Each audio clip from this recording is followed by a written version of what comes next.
Yeah, sorry. No, you're good. We are live. Hello, everyone. Welcome back to Plotlines. I'm your host, Connor. And today, before we start our episode, please like, share, comment, and subscribe if you like what we're doing here. And if you are interested in getting a new rosary for yourself or for someone you love, please click the link below and go to Bishop Sheen Rosaries and use Plotlines 10 to get 10% off any of your purchases. And today I have Jeremiah Bannister today with me, the Paleocrat, to discuss classical education. Welcome, Jeremiah. Dude, I don't see it on right now. Oh, there it is. I clicked on the link. So that I could see some of the group of people in the comments, and it was back on the original page. And I'm like, bro, are we live right now? I refreshed this bugger and boom, all of a sudden. Yeah, I'm real professional. There's 30 seconds delay, Jeremiah. Oh, man. See, I know all of this, man. I know all this. I'm doing good, dude. I am doing good. And I'm really glad to be back with you, man. I had such a good time. The last time we were together, we talked about it has to be maybe the most original and maybe a little obscure, but dude, I loved it. To me, it was like, I was like, I have to do this. The video was Catholicism in the Midwest. And I thought, who talks about that? I'm like, Connor does. Well, who's Connor? And I learned. And it was so great, man, to get to know you. And it was just such a fun time. And we've talked ever since. And it's just been really cool getting to know you more. And so thank you. I appreciate the opportunity to get to know you, as well as, of course, to be here. Thanks, man. It's great to get to know you too. You're a pretty awesome guy, and Paleocrat channel and Meaning of Catholic and Reason and Theology. You're everywhere at once. You are like the bilocator of Catholic YouTube. Yeah, it's true. You are everywhere at once. Is somebody? I get this a lot. I'll have like influencers and stuff. They'll reach out to me privately. I don't think a lot of them like to talk about it publicly. I don't know why. Maybe I'm a little bit, off the rails, but they, they'll reach out and they'll say, man, I've seen you around. And that's like the most popular, the most common thing I hear is I've seen you around, or I've seen you all over the place.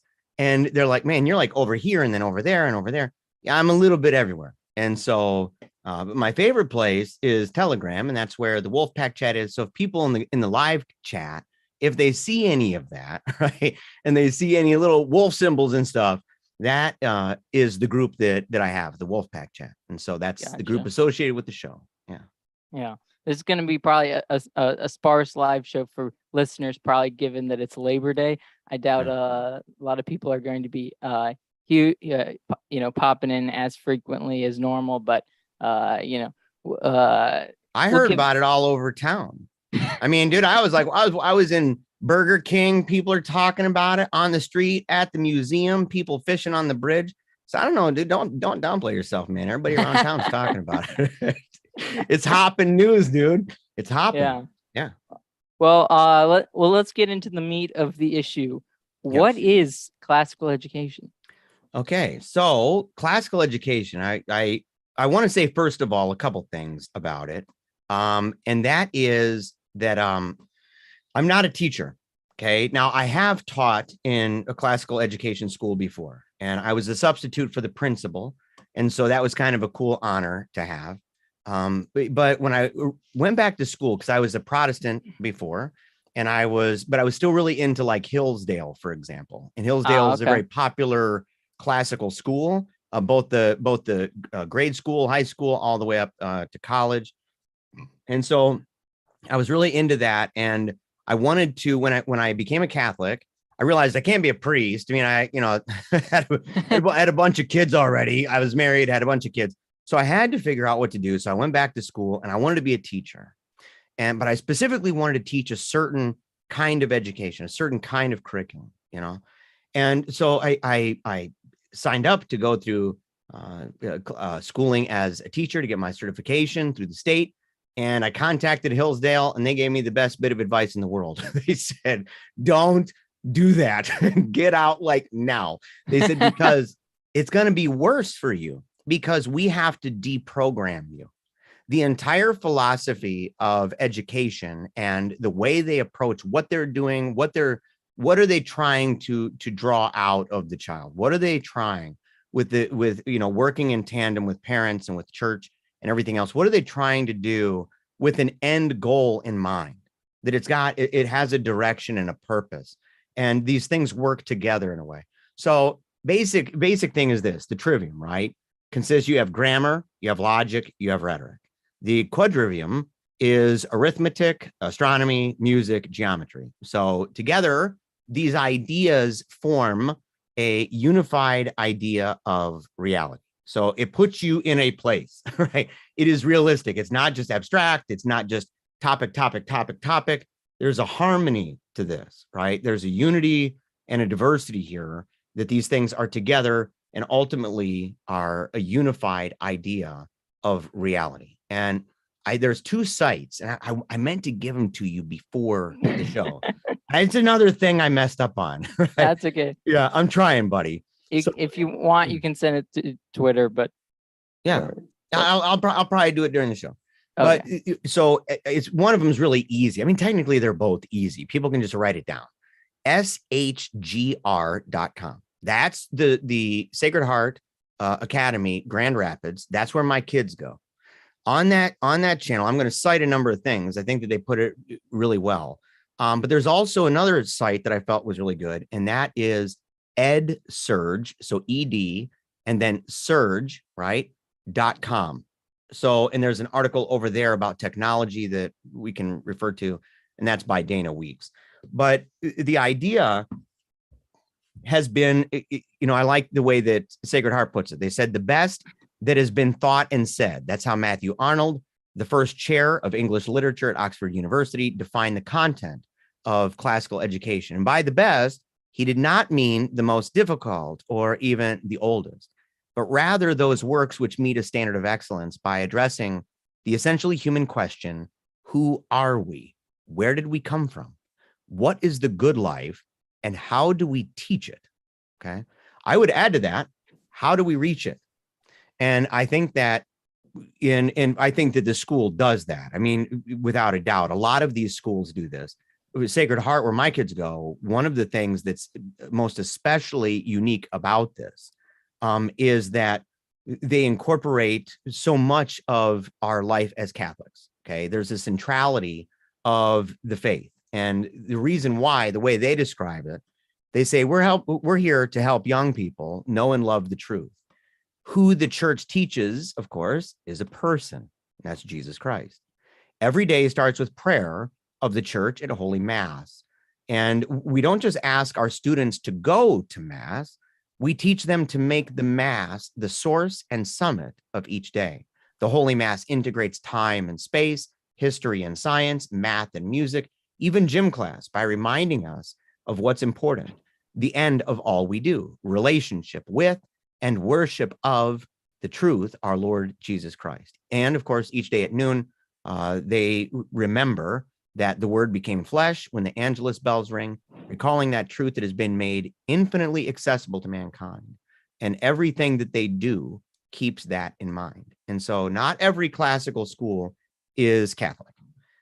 Sacred Heart is robustly, offensively so. Like, if you could be offensively Catholic, Sacred Heart has figured it out. And it's just absolutely amazing. And of course, we'll get more into like what it means, like curriculum wise, the different kinds of things I can describe, some of the topics and the content, the books that my kids will be reading, stuff like that, to give a decent idea for how this would be different. And of course, we could talk about technology too. Yeah. Well, when we get the way you say, it's about the ends, the end, or what the good life is. What was the professor's name who Matthew Arnold. Yeah. Yeah. How could it not be a Catholic school, in the sense, like, because since Catholicism has in of itself what is the good life, so in some sense, as Catholics, you have to believe that the only possible classical education school could be Catholic, right? Well, and it would get hard. I can only imagine, right? I can only imagine that at least it seems to be most fitting for people who are part of an apostolic faith, right? Part of a faith that goes back with a lineage, a pedigree all the way back 2,000 years. So it'd be more difficult, I imagine, for others. They might find the value, for example, in learning Latin, right? Or learning Greek. They may find that advantageous in and of itself. But once you start getting back to say, you're putting yourself into early Greek philosophy, you're putting yourself into philosophy as it develops over time, into literature and theater and art and music and all this stuff. And so much of that, like for 2,000 years, so much of that has come out of the Roman Catholic Church, not only out of them, but an enormous amount. And if you talk about church history at all, I mean, technically any Western history at all, you are going to be talking a lot about the Catholic Church. And I ran right before we started this evening. I told you I had to run and get a book, right? And I'll try to find it. But basically, the idea is that there are certain words, right? Certain words in the Greek, or certain words in English, that if we were to remove them, we would hardly be able to say anything at all. And those words are almost entirely etymologically connected to Greek and to Latin. And there's an excellent example in this book, and it's probably too dark for you to see it, but it's by E. Christian Kopp, and it's called "The Devil Knows Latin: Why America Needs the Classical Tradition." And it's just amazing. And it's amazing how to go through and to see exactly like what we would be missing, what we would be losing if we were to take out those words, to take out words that are rooted in Greek and Latin languages, because that's essentially what's happened. And he's using that as a platform to say it's bigger than just the words themselves. It's the ideas and the cultures that those words came from, right? Yeah. And if we remove that and become detached from that, it's terribly unsurprising that we find ourselves no longer rooted in space and time, that we feel detached, a buffered self, so to speak, right? We're kind of closed off and we feel adrift. And so to get ourselves back to that place, and if I can find it, I'll definitely share it, because it's worth it just to see how crazy it is. Oh, here, I got it right now, if you don't mind. Go ahead. You said right here, to make the point, there was a group that printed a sentence just quoted without the words in Latin, words of Latin origin deleted. The sentence looks as follows: in blank, it should be blank.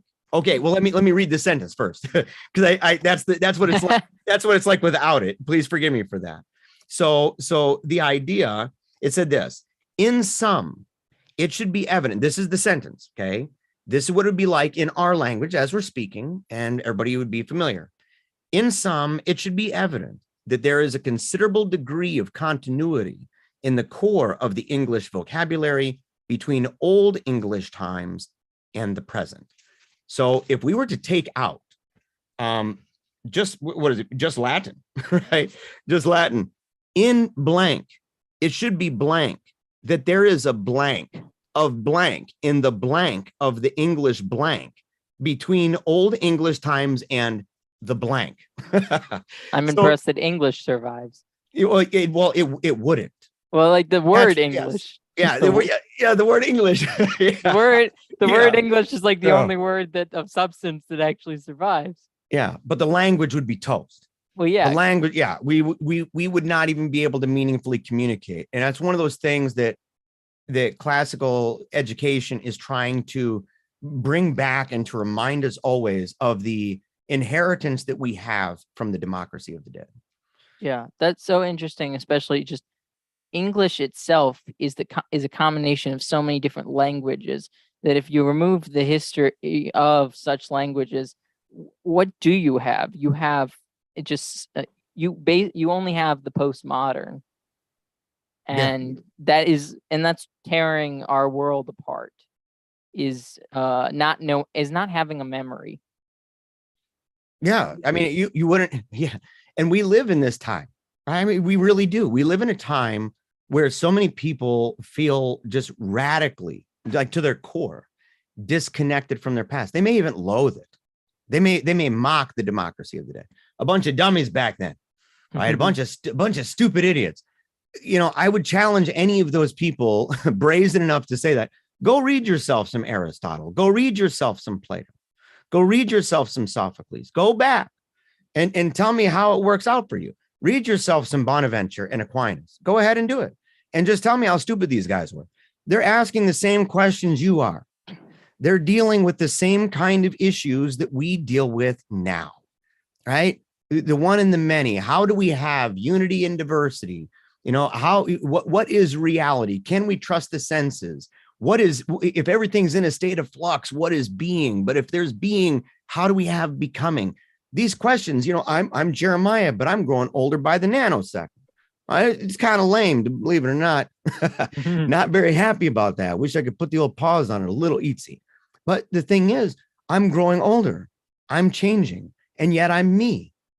We have multiple things in the world, and yet there's something there that allows us to talk about those things in a way that's unified, that gives harmony and meaning and purpose, that we can trust our senses. These kinds of questions are over 2,000 years old, right? Bare minimum. And I'm not one of those to say that that's where it started. I think it goes back to the beginning, these questions that are really tough.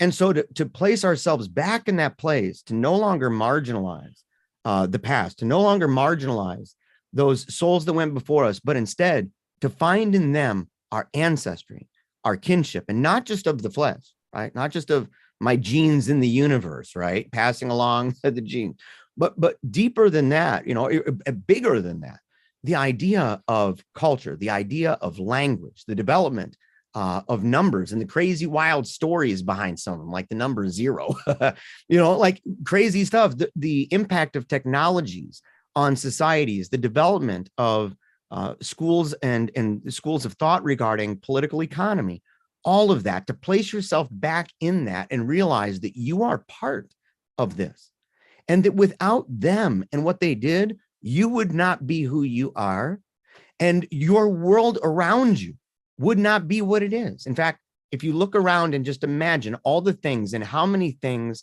are required for each one, how many parts to the computer, how many parts are involved in the lighting or the microphone, just for example, even this crazy bright shirt.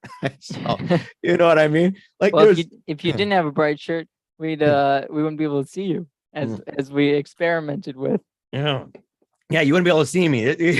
Yeah, we talked about that. About if I was wearing my boomer bathrobe, you would just see a floating head. That's all it'd be. I'd just be floating around. So, but the idea is to place yourself back in, because we have no roots anymore. It's hardly any in the West, and the idea is deconstruction, this nihilistic drive of deconstruction, and classical education is on the forefront of that battle. And the difference being, of course, that the nihilists, they're aborting their future. They're contracepting their future out of existence. Whereas people who send their kids to classical schools are raising new generations all the time with a drive to reproduce, to recreate, to bring this out, to draw out the best and beautiful and the good. And so we'll win. By the numbers alone, we're going to win. And this is a powerful way. This is just a powerful juggernaut that the city of man has to deal with, and it can't. Yeah. Also, so Haley's here, and she put the Sacred Heart link in Sacred Heart Academy link in the live chat, so people can check that out. But it's interesting to me. I think just a couple years ago, and there's probably a lot of people out there, a lot of Catholics, that hear the words classical education and think pagan, because when they think of the classical world, they don't think a Christian world. So, do you think that's a common misconception about classical education? Well, it's a common conception. It's not entirely a misconception. Okay. And I say that because of the role of theater, the role of myth, right? Studying of myth. Like, for example, I'll I'll list a couple of these things here. So the curriculum that my kids are learning. So people who say, well, what are your kids learning? I have a sixth grader, an eighth grader, and a 10th grader. Okay. So my sixth grader is learning Latin, of course. So they learn it K through 12. 6 indicative active and 3 indicative passive tenses of all 4 verb conjugations, 5 noun declensions, including the ER, IR nouns and the I stem nouns. So they're going to, of course, they're learning their personal pronouns, but they're learning them in Latin. So it's like, well, they're kind of frozen a little bit in time. Thank God. So English grammar recitation. So they're going to learn the speed, the fluency, the expression, good delivery, recitation. But reading works like Robin Hood, King Arthur, learning about famous men in the Middle Ages, including understanding the transition from the Roman Empire to feudal society, to explain conflicts of church and state, describe the life of Muhammad, the rise of Islam, to know what that is. But then you get back to the idea of the pagan in 8th grade. Okay, you're not only going to be reading, for example, Treasure Island and Tom Sawyer, stuff like that. You're going to get a background knowledge of Shakespearean theater. You're going to memorize a lot of poetry. So that they memorized by, I think it's like 4th grade. In 4th or 5th grade, they memorized Paul Revere's Ride, which is a terrible amount of disinformation, by the way. Yeah. Right? Like, it is. It's not true. Like historically, there's like so many problems with it. But it's a very great poem. It's long. It holds a high place in American tradition and culture and stuff. So, but they have to memorize the entire thing. I went to a recitation, by the way, and the first one I ever went to. And they're like, oh, I got to recite this poem. I'm like, okay, cool. Yeah, we've been practicing in school. Okay, yeah, that sounds awesome. Bro, it's like 7 minutes long. 7 minutes of just just 7 minutes, not missing a beat, just blam, blam, blam, blam. I'm thinking, bro, I can't even do 30 seconds of a poem. Like I have to hear the music to sing along with it to recall the lyrics. I just, if somebody says, oh, just say the lyrics out loud, I'm like, well, I don't know. You got the music, play it. I'll remember.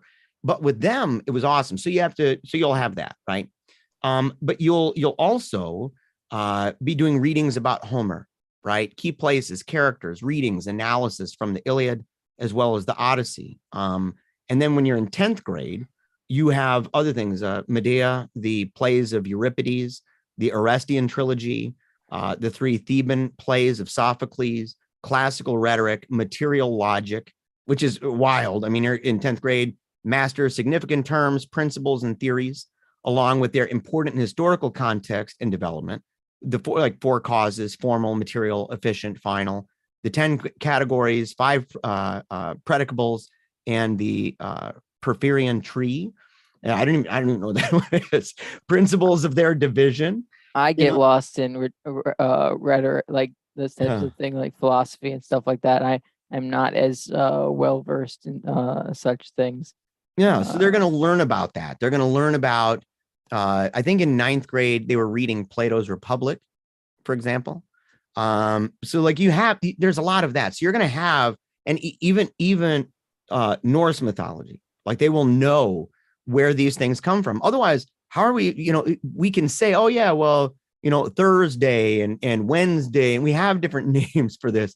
And yet we don't even understand where those things come from. Good, bad, and different, no matter what. But it's not just that. So at my kids' school, one of the cool things they did, they read Beowulf, right? And they read it in the Old English. I mean, it's just like I remember looking at it, and, holy cow! And they're reading it. It was like 6th grade, man. And That's impressive. They're reading. Oh, it gets better. They're reading it, and when they're done, my son needed to come up with 3 answers yes and 3 answers no to the question: did Beowulf die an honorable death? And you had to have 3 answers, both yes and no.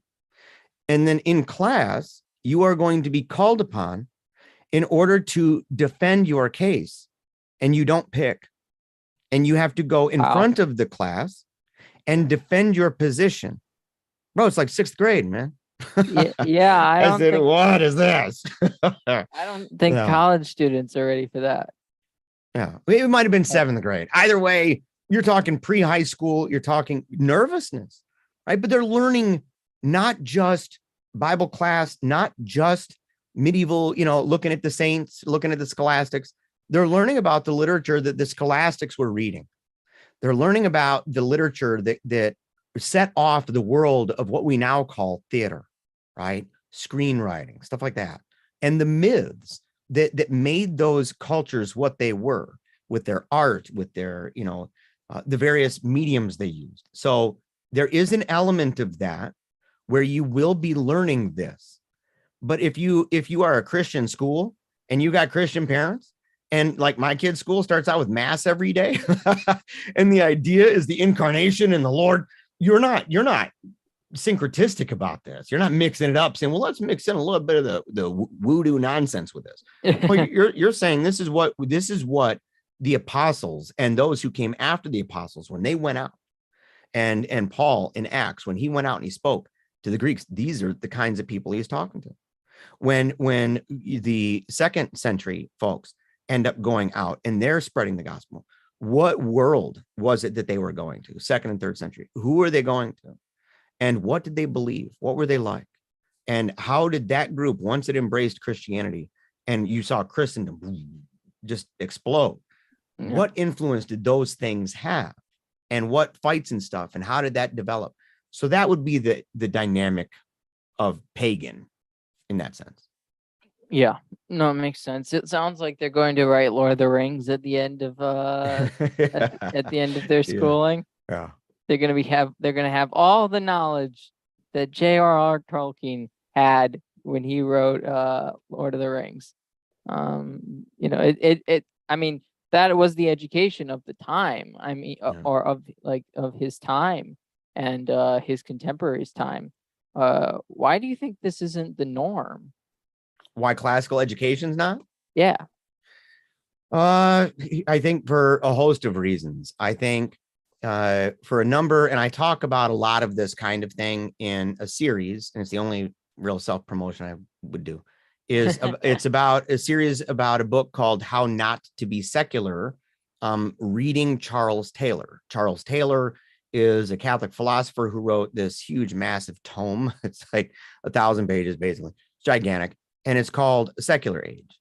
And in Secular Age, he is confronting the secular world that we have right now. How did we get to this place where scientism reigns, where irrationalism reigns, where this kind of rabid individualism, and yet at the same time, a really freaky collectivism that goes here, or this moral relativism, while at the same time having outrage mobs and everybody's got to have this certain mentality. How do we have both of those extremes at the same time? Like what developments in time led to this? And we, for a long time, conservatives and traditional people, not all, of course, many, were operating under a real phony notion that, everything was lollipops and lemon drops till prayer got out of public schools, and then kabang, all of a sudden it just everybody turned into a demoniac. And you're like, okay, well, that's like, tinker toy level stuff. So go back in time and see what happened, the developments that took place, and the way that people stopped believing in the traditions that were passed down. The idea that there was wisdom through those traditions, through those peoples, through those ideas, even as they developed, even if you got rid of those things later, there was something about it that moved you along.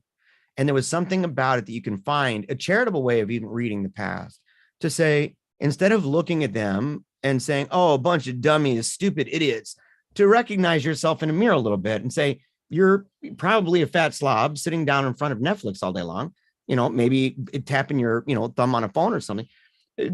I don't know how anybody in that situation can possibly say that they are in a superior place, but psychologically, that's where we are. So in that cuckoo, crazy nonsense world, we have reached a place where it's a constant experiment with the manipulation of kids. And it's the old word for environmentalism, right? The old word meaning we can surround them with certain factors and certain inputs that will mold them, right? That they're little blank slates, and that all we need to do is create the environment wherein they're raised, and that will create what we want ultimately. And people bought into this. And it's sad. You can see in the 20th century, you can see, I have poetry books from like the early 1900s. They still had, for example, G.K. Chesterton in there, a highly accomplished poet. In modern ones, nah, man, like he's just gone. Same thing with just literature in general. Chesterton and company, just gone. And so you sit there and you say, how is that possible? When they incorporate now people who you read their stuff, and I mean, it's again, we're back to Tinker Toys, and you say, why is this? And there's multiple reasons: the development of liberalism, the impact of the Enlightenment or scientism as it developed over time through good reasons. Originally, trying to study the natural order to understand how God operates and how he made these things and how we can better know him. And that through that, repeated over and over and over, it began to open up ideas about the world where maybe it didn't require God and his providence. And that sort of thing spreading out more and more and more. And of course, I mean, communism, that's a real thing. I mean, like people infiltration into schools, the impacts of union. So we can go in a bazillion directions to say how we got here. But I don't think there's peeling it back.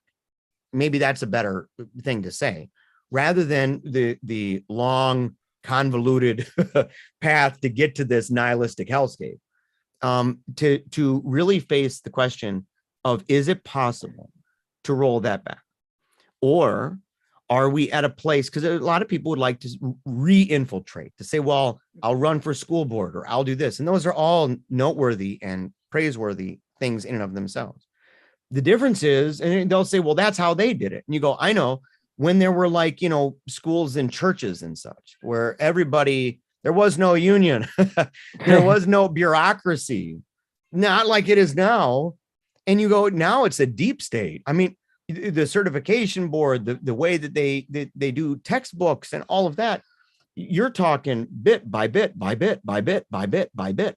And the idea that you're going to be, what is it, Mr. Jones? Is it Mr. Jones goes to Washington or whatever? Homeboy rolls up in there. Something like that. Yeah, I mean, he's a regular dude. Yeah.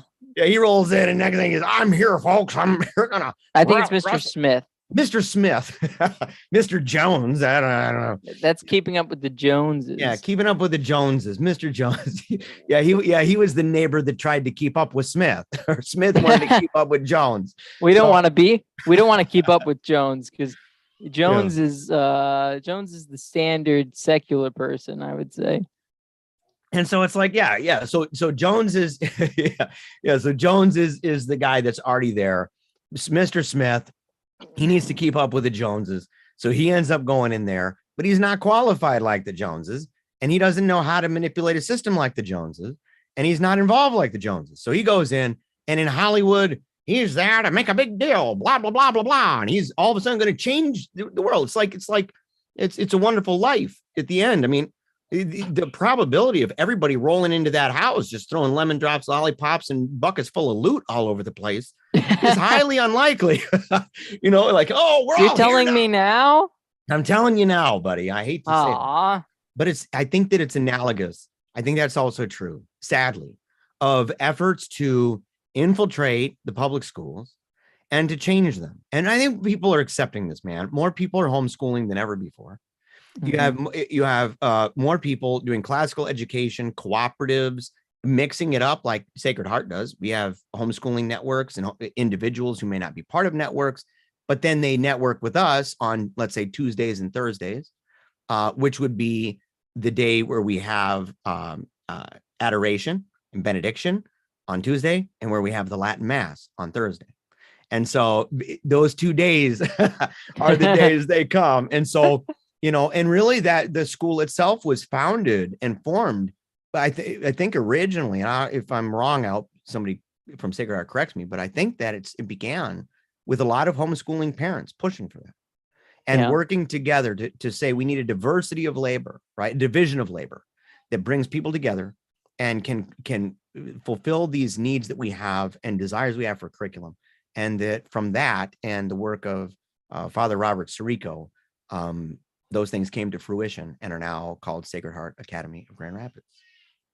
Gotcha. Also, anybody's interested, I did do a part 1 and a part 2 with homeschooling parents. So check out my channel for that. And this is also in the same playlist. So it's a playlist of education, kinds of education playlist. So I'll put that in the live chat. But yeah, so that, I mean, it makes sense that people who homeschool would be interested more in the classical education. I mean, they kind of are doing a classical education. Some of them, at least, are doing classical education, but just at home. But not everybody has the expertise to teach that, right? Right. Well, well, here's the thing too, is that when I called Hillsdale, right, and I asked them about, should I get my degree, my state certification, they said, no way, Jose, get out of there, stat. When they said that, I asked them, I said, well, what am I supposed to do? I'm at a liberal arts college. It's a small liberal arts college in the Midwest. What am I to do? And they said, this is what we tell everybody. They said, get your degree, have a major, double major, have a minor, whatever it is, and do the absolute best, excel the best you can in that, master that, and learn it inside, outside, all around, and then teach it. Learn to teach this, work with these groups, go to these schools, say, I have my degree in this, show the accomplishments that you have, show the kind of work that you've done, show the kind of ambition that you've demonstrated over the years, and that you're willing to learn how these things, because you can study that in the meantime as well. I mean, there's some books, for example, I mentioned already, The Devil Knows Latin. Okay, it's kind of dark, you can't really see. But I have books here. Okay, Scientia. Okay, so you have that. That's mathematics, physics, chemistry, biology, and astronomy for all. It's part of a series by Wooden Books. It's the classical liberal arts of, and this is the trivium. Okay, so this is going to go through the classical liberal arts of grammar, logic, and rhetoric, and it's fantastic. I mean, even the art in it and stuff is just, it's marvelous. And so you're going to have poetic meter and form. You're going to understand how it works. So you can buy these. I mean, bookstores on either online, you can go to the mall, they'll have them there. They're really nice. And so you can buy different ones that will teach you different aspects of it. And that's one of the things, because as I said, I didn't learn anything about, well, here's how you teach classical education. I just simply learned about classics. I learned about what I did. And that's why when I, for a brief time, was helping as a teacher, filling in for and substituting, but I was there every day and working for the principal of the school, that I was able to do that. And some of it was pretty cool too, because a lot of these schools, not all of them, but a lot of them follow a kind of PACE program. So you may have kids that excel, that they are able to absorb things and to move along at a different pace from others, and others who may need more time. And you can either have a model that is going to prioritize the uniformity of the class, that everybody just simply goes according to the same pace, or you are going to allow for more freedom of movement, that one student may be going through. If they're going through it too fast and they're doing a bad job, obviously you're going to talk to them. But if you've got a kid blowing through that stuff, getting A's left and right, 4.0 student, that student may in fact be in a way being held back in a way, not only by being in that class, but it would especially be being held back if he was stuck or she was stuck in a classroom where the teacher had decided on the uniformity, that principle as being dominant in the class. And so it's one of those things that really helps though, right? So you kind of learn in a way, you learn from others, you learn from books, you learn by yourself. You are someone who is learning as you go, an autodidact, right? You're a self-learner. And ultimately that's what you're teaching the kids to do anyway. And so those are ways that you could learn more, ways that you can get involved. But reach out to them, ask, right? They're accessible, these places, and they're always looking for more people, right? They're always looking for more. And so, reach out to them, find out, they may even have programs for parents or for people who are interested. Ours does. Ours has partners in formation where they will, if you're a parent there, they'll have different guides, they'll have podcasts, they'll have different things that are made available, video sessions, things like that, where they coordinate with the families. And the families can be extremely integrated in most classical schools. I mean, big time.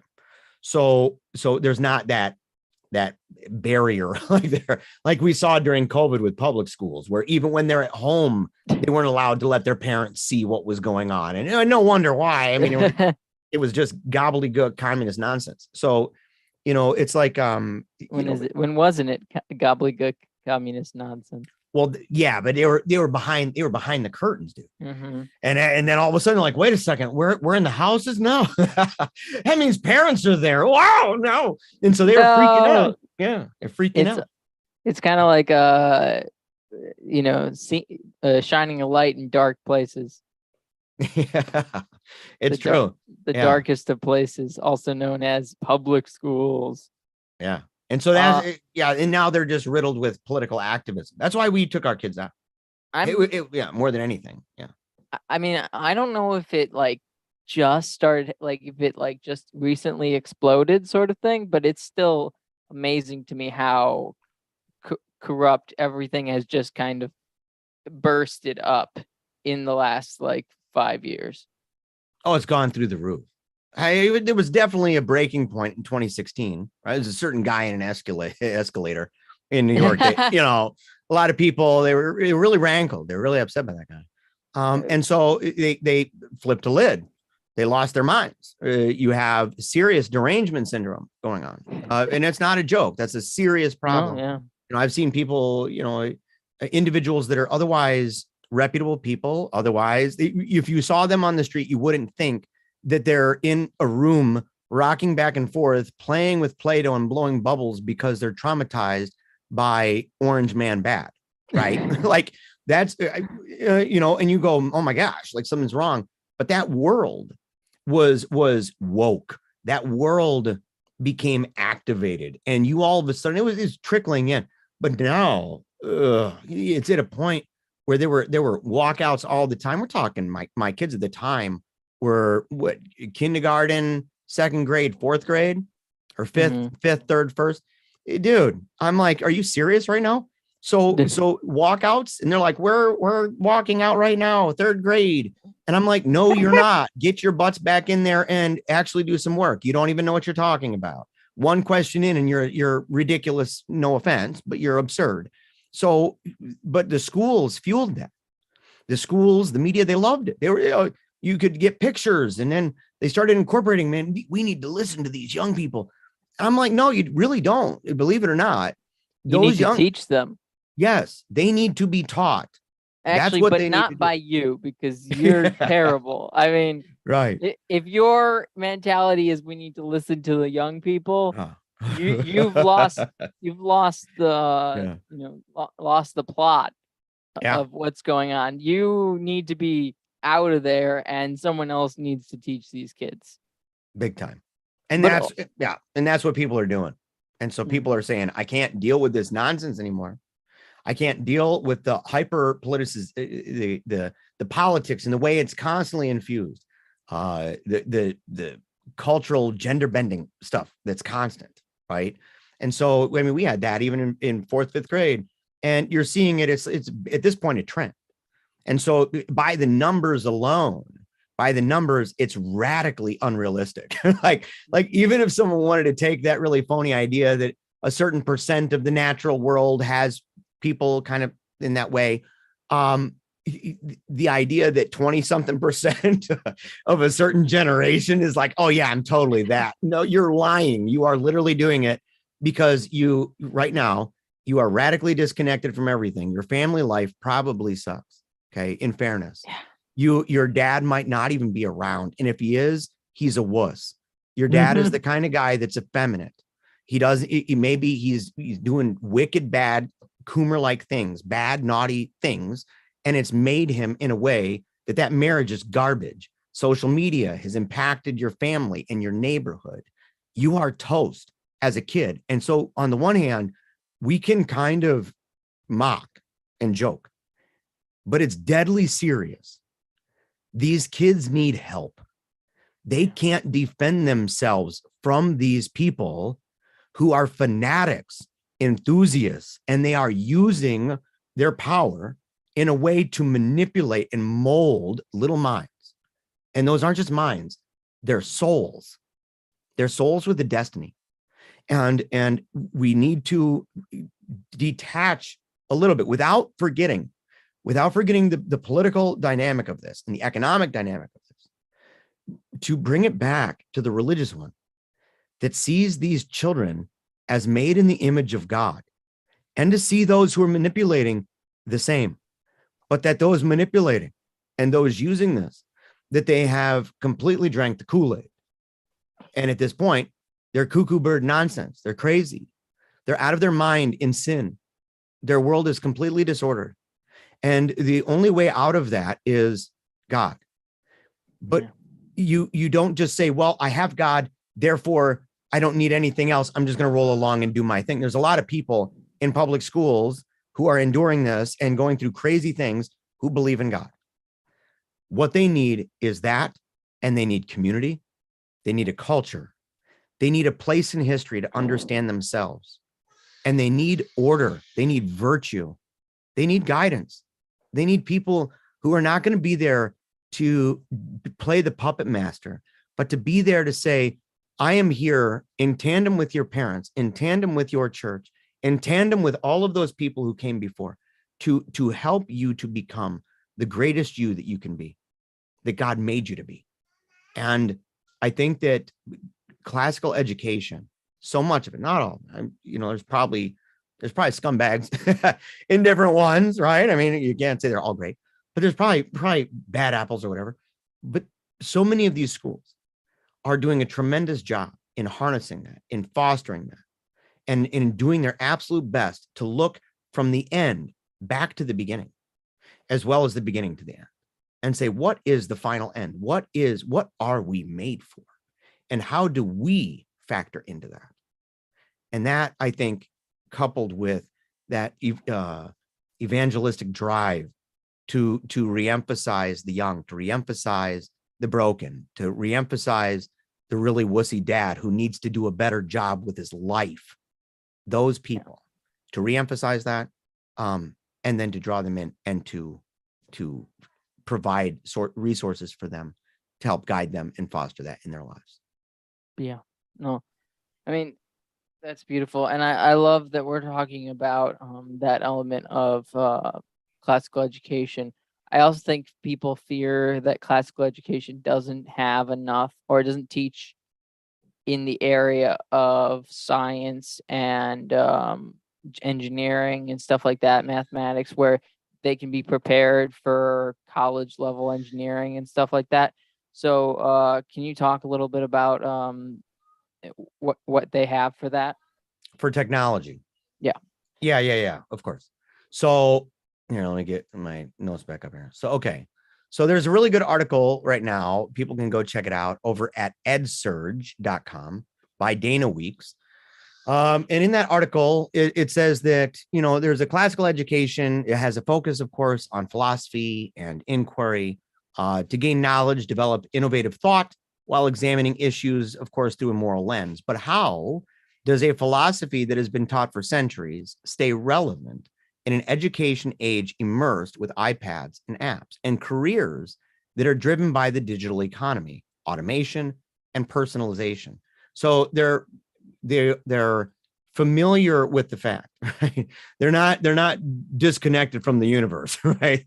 They know we live in a time of technocracy. It's one of the things that's driving this, right? Is even the technocrats don't like schools where technocracy is in the schools for their kids.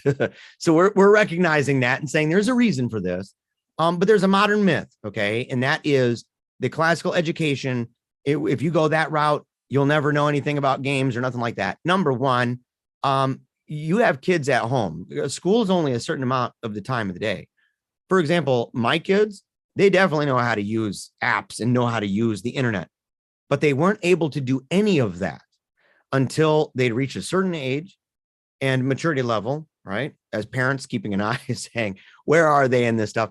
And then to spend 2 days with me, 2 days, each day was an hour a day, learning about media theory, media ecology, and mass communication. What is the internet? What are websites? What are the benefits of technologies? How does technology make other technologies? How does technology provide opportunities for people? And in what ways can technology hurt you? How do you decide what is good for you or not good for you? What you need and don't need? And on what basis? What is your foundation that you have about ultimate values in your life and ultimate ends that is going to help inform those decisions?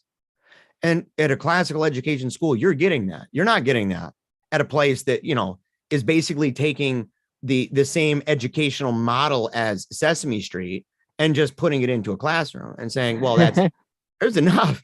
Look, go back and read Amusing Ourselves to Death, right? Go back and read the book Amusing Ourselves to Death. Go read the book How to Watch TV News. Read those. In both of those, they talk about education, the big bird in the classroom, and they talk about the studies that have been done to show the impact that that sort of stuff has had. And that technology, increasing ever amounts of technology, and it's always peddled by this this really fluffy idea that, well, this is the way it's all going. We can get it for them, and it just sounds good. We're like, oh, an iPad, that sounds dope. Oh yeah, every kid's got one. They can bring it home. Wow, and they pant after it. They're not even thinking for a nanosecond about those philosophical questions that people ought to ask themselves and say, how about this one? What do we lose? What do we lose if we bring this in? Right? And not just the opportunity. Everybody's thinking about that. Well, I won't be able to check my phone every 5 seconds. That's a terrible thing. I won't be able to look up random actors while I'm watching a TV show with my family. And if I even do that, and I'm seeing some random actor in the background that I think I maybe saw on some other show, but I don't remember because he wasn't that important. I better go on IMDb and check it out. Oh yeah, he was on unimportant shows. I think I remember him now. His face is familiar. Those sorts of things you will not be able to do. That's true. But you will use these things for better reasons. Like, for example, using them for using the iPhone, for example, for the reason that you originally had it. It was the idea of, was it the iPhone that said you would be able to make calls and listen to music too? It was a glorified iPod. Mm-hmm. That was the pitch, man. Look at your iPhones now, if you have them. Look at your iPhones and ask yourself, boy, we've come a long way. Haven't we? Haven't we? Yep. And so the idea is saying you can take that technocratic, the lust that drives people in that technocratic age where they just can't get enough. And yet they have that weird tension involved in what happens when the robots take over, right? So they're like all scared on the one hand of the singularity, like all this stuff. And on the other hand, they're constantly panting, all hot and bothered over the newest thing that glitters and glows in their face. So classical education says, okay, while you're learning, we use these things in a way that says, for example, ancient texts are explored in books and online. Research relies on libraries and on Google, but students are prepared to use it strategically, right? So what it does is it provides experience within a moral framework, within a theoretical framework, even regarding technology in general. And so the idea, my kids, as I said, they use technology. In fact, there are some, of course, where at home that they may de-emphasize that, right? And they may not like that you let your kids watch certain shows or let your kids spend any time on YouTube, or they think it's bad that, what is the name of that girl, man? Something Wolf, man. She's a hilarious girl. Anyway, so the idea is that they may not like that your daughter knows who that person is and stuff like that. But by and large, most people, once they leave school, are still in the world, right? but they're going now into it with an idea regarding maybe digital minimalism instead of completely cut the cable. Some people do cut the cable, or they're like disconnected radically.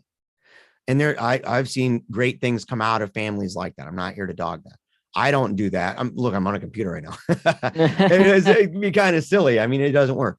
But to refocus on the golden mean between those, between the fanatical drive for technocracy and the other one that says we need to completely disconnect, be off the grid all the way.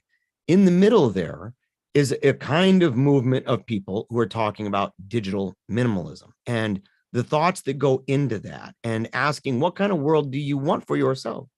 How do you want your time?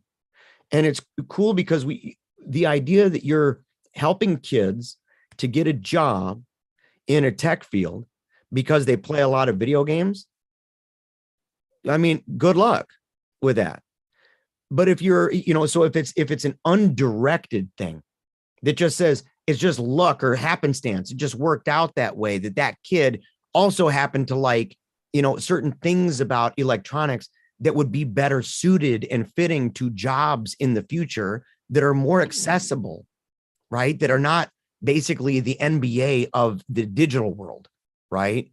The idea you're going to be a professional gamer for your life, very unlikely, like just by the numbers, unlikely. And so right now, what is it? YouTuber and gamer, they're like 2 of the top 5 things kids want to be when they grow up, but their families and their schools are not even teaching them about media. They don't even care. They don't even think about the impact of mediums, whereas classical education does. And so they're teaching them how to use it as a tool, but using it as a tool is more effective in the long run for knowing how to implement it and use it when it's associated with work, and doing it in a way that not only will you be able to know how to use it with your work, but know how not to abuse it when you're off from work, where you're going to come in with Hugh Tonkin bags under your eyes and smelling like sweat and Doritos because you were up all night playing video games. So instead, you're saying, that's my job. This is what I use it for. I have a very proper place and reason for what I'm doing. And when I'm not doing those things, I can set that aside and get back to real life. And having both of those and being trained for years in that, I think makes it better in the long run for people wanting to get involved in various industries that are associated with technology. Yeah. Well, when did you learn about classical education? When did I learn about it? Yeah. Well, so I went to a Christian school growing up, right? So I went there. It was a PACE. It started out as a PACE program, but it was just a Protestant school, interdenominational. It was associated with the denomination, but anybody could go. And so that's where we went. I knew nobody at the time who was involved in any kind of classical education whatsoever. I later got involved with, I was a chief aide to a lobbyist in New Jersey as his personal assistant. And so I was in the Capitol, 5-6 days a week, suit and tie, briefcase guy at the New Jersey Capitol in Trenton. And one of the things we did a lot for was homeschooling. And you were beginning to see more of these homeschool groups and individuals who would talk about classical education. And it wasn't just Christian education with a cross in it, right? It wasn't just a public school education with the Bible class, right? Yeah. So it was something different. And then when we came back, I learned about it from Douglas Wilson. Douglas Wilson, Protestant guy, Calvinist guy, a big fan of Chesterton and distributism. That's a weird combo, I would say. Yeah, he's an interesting guy. Yeah. Is Chesterton popular amongst Calvinists? I've seen that amongst no. He's popular with the Babylon Bee, which I don't understand that either. Have you seen that? Yeah. I don't understand it. I do in a way, because he was talking, him and Ballack and Company. I used to be a writer at the Distributist Review. And so I was one of the contributing editors. Okay. And at the time you started to see I wouldn't call it a movement, right? But I would say a re-emergence of people interested in these ideas, in part in reaction to the modern world, and saying, I wish I could live on the Shire, right? I wish I could go back and somehow live there. Who talked about that? And you're like, these guys called distributists. And you're like, oh, okay. It's not, I'm going a little too far with it. But the idea being that there was something about rehumanizing in a very dehumanized political economy. And the idea of what's wrong with the modern world. And, a wild, very overweight, portly guy with a pipe, right? And a cool accent and really just cutting wit and humor and use of paradox, like those sorts of things resonated with I think a certain generation, even in the early 2000s. But Douglas Wilson, right? He was, I think, Logos Academy was the name of it. He also is part of New St. Andrews, the seminary. That's a classical education seminary. And so the reading there is extremely intense. If people want to know more about him, he has a book, or not a book, he has a bunch of those, but he has a video where it's called Collision. And it's him and the atheist Christopher Hitchens, who has now died. He's gone. But the two of them wrote a book together and traveled and spoke and debated one another at each place and talked about their differences. And the movie shows the background to that. But he's also on one about free speech, where he was kind of at the forefront of that place where people were getting canceled, activists going in and shouting down, right? The modern way that we understand this with SJWs and stuff. And it documents a weekend where he was there to talk about family and parenting and marriage, and it turned into chaos. It was like violent. And so It was insane, and they document it. Both of those are available, I think, for free. People can watch them online. But that's where I first learned of it, was Douglas Wilson.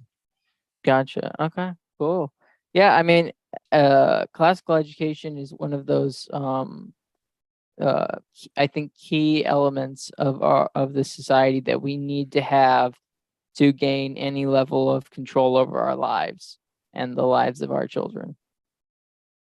So Totally. Yeah. But yeah, so I think should we wrap this up?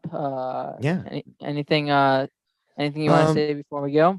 Yeah. Let me say, I guess, one more thing here. So, when talking about, I've mentioned the role of family, the role of religion, but right here, okay. So, in that article over on EdSurge by Dana Weeks, it was talking about how a classical education provides academic excellence moral framework. I ended there because it encourages students to pursue the why, how, and who of ideas and decisions in addition to the what, and helps develop young people who own their power to enrich their lives and the lives of other people.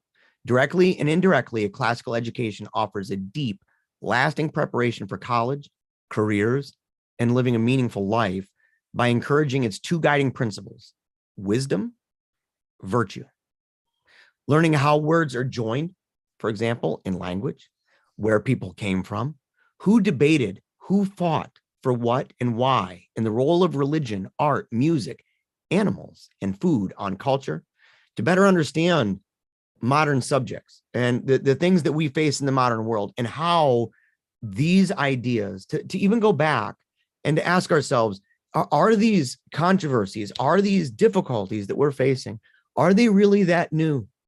Or is it something that I can go back thousands of years and even further and see that this sort of thing has happened before? I can learn from history, and I can learn from the mistakes. I can learn from those things that are good because they've been preserved by people who care about them and do not simply marginalize and completely throw out the past in the trash.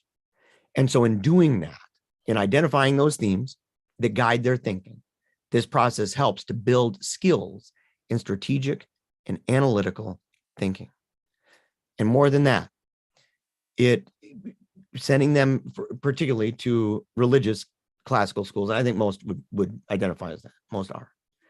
Yeah. That you are ultimately forming your child in a way that they are becoming all the readier, right, for their life as an adult, whether that's a religious vocation, whether that is marriage, whether it's, raising children and having a job and living their life, that, and with that ultimate aim being that they will finish the race, that they will reach that final line and cross it, and they will be able to spend eternity in heaven. That is part of this. And saying wisdom, virtue, these things connected, and saying that's what it's about. Because you can learn all of this, but if you could learn all the poetry in the universe, you could learn all the philosophy in the world, but if you're disconnected, wisdom, virtue, if you're disconnected from that, and you're just an animal sniffing in the wind at every single novel thing that comes down the pike for the rest of your life, it will be remarkable if you find your way to the pearly gates. It'll be remarkable. You are literally, you are making it extremely difficult on yourself. And as a parent, you'd make it difficult on your children.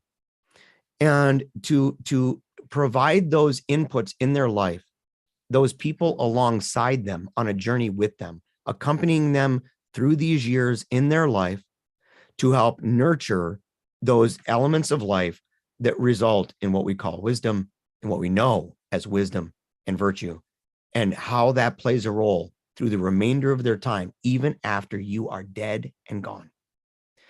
That's important. And that, to me, is at the heart of all of this. And it should be at the heart of every parent, right? Whether it's classical or not, at the heart of every parent, to ensure and to do what it takes, legit, not just to say it, but to do what it takes to, if you got to make sacrifices, whatever, right? By the way, I'm not getting paid by any group or nothing. I do my show because the reason I do my show at all is because sending my kids, we have a handful, sending my kids to the school, we did not have the money to make that meet. And so I said, we needed supplemental income. What can I do? And I said, well, I can do shows. I can do, presentations on different books and stuff like that. So I started doing that. And just this year, we reached that place where we're really close to the idea of every month it's covered, but it's at least offset enough that it's allowed us to do what we love to do and have a fun time doing it. But that takes time, effort, dedication, discipline, all of that, to say it's not easy. And the workload coming home, holy cow, it's not easy. I went through only a handful of the things that they're learning. And so they have a lot of work to do. And a lot of these schools don't have a bus, and they don't have hot lunches sometimes. It will require things of you. But if you believe that those things are worth it, then you'll do what you must. And no matter what you do, you ought to do what you must to ensure that your kid's going to grow up and be a great adult, whatever they do, the best them that they can possibly be, and that they'll live life in such a way that they can spend the rest of their existence in eternity. And if you do that, you're good. Yeah. Well, yeah. Jeremiah, thank you for coming on the show. It's always a pleasure to have you. Everyone should check out the Paleocrat Diaries and the Paleocrat channel, sometimes on Meaning of Catholic, sometimes on Reason and Theology. He's the migrant of Catholic YouTube. Yeah. But any specific episode you want to send people to? Any of the, yes. So I mentioned earlier my Secular Age series. Now I'm going to be putting together playlists over at Meaning of Catholic that's going to be on the different books, because I go through different books, oftentimes by chapters. So we've talked about one of my favorite is Enthusiasm by Ronald Knox. It's a history of religion and talking about all the different groups that, the Montanists, the Donatists, the Jansenists, the Quietists, the Circumcellions. Those were, that's a crazy group of people, right? Threatening, you better kill me or I'm going to kill you. We're talking that level nuts. So talking about them, the mouth breathers that are breathing into each other's mouths to give each other the Holy Ghost because they thought the end was nigh, right? It's coming. And they all died. They were slaughtered. So if you're into that kind of history in a way that's fun and in a way that's personal, right? Even the kind of charismatic chaos and stuff. You can check that out. But I really encourage people to go and check out any of the videos of the Father Lassance series. Father Lassance, a great Catholic priest, early 1900s, wrote some books on for young men and for young women. I adapted that to make it for young and not as young men and women, and made it and talked about the apologetics of everyday life, living as an epistle, right? You are a little light beam in the world, flashing around, right? The light of the Lord in the way that you love people, in the way that you communicate, in the way that you learn to defend your faith in sometimes simple, sometimes complex ways. And most importantly, in the way that you live, in the way that you love, and the way that you learn in the meantime. And so I would tell people to check that out. Anything like that. And of course, I have, a bunch on presuppositionalism. It's a big fancy topic I'm lecturing on tomorrow for students down at University of North Georgia. So I'm talking about that. It's a method of debate and apologetics and how to defend the faith. So there's a lot of that. You can find tons and tons. And so check it out. Gotcha. Well, for Plotlines here, please like, share, comment, and subscribe. And on Friday evening, we are having our second episode of a weekly review of the Rings of Power show, the corruption of Tolkien's work. And we're going to have guests on to discuss that. So please check that out on Friday.